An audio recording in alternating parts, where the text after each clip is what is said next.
আসসালামু আলাইকুম। কেমন আছেন সবাই? আশা করি সবাই ভালো আছেন। তো আজকে আরও একটি নতুন গল্প নিয়ে হাজির হলাম আপনাদের মাঝে।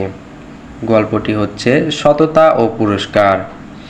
একবার এক গ্রামের ধনী জমিদার একটি ঘোষণা করলেন।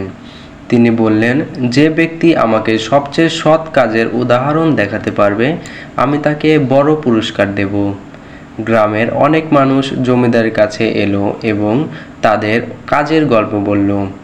কেউ বলল, তিনি একজন দরিদ্র মানুষকে সাহায্য করেছেন। আবার কেউ বলল, তিনি কারো জন্য নিজের লাভ ত্যাগ করেছেন। জমিদার সবার কথা শুনলেন, কিন্তু কারো গল্প তাকে সন্তুষ্ট করতে পারল না।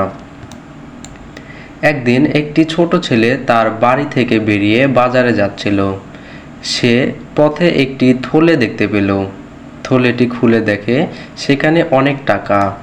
ছেলেটি ভয় পেয়ে গেল এবং ভাবল, এটা নিশ্চয়ই কারো গুরুত্বপূর্ণ জিনিস, আমি এটা ফেরত দেব।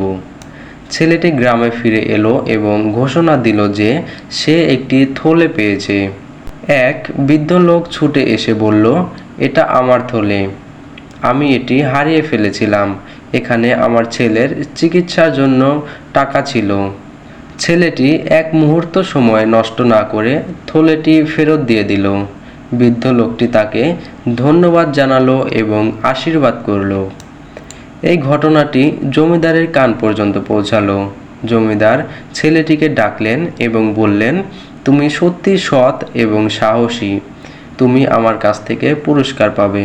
তিনি ছেলেটিকে একটি বড় অঙ্কের টাকা দিল এবং শিক্ষার জন্য সব খরচ বহনের প্রতিশ্রুতি দিলেন। তাহলে আজকের ভিডিও থেকে আমরা দুইটা জিনিস শিখলাম।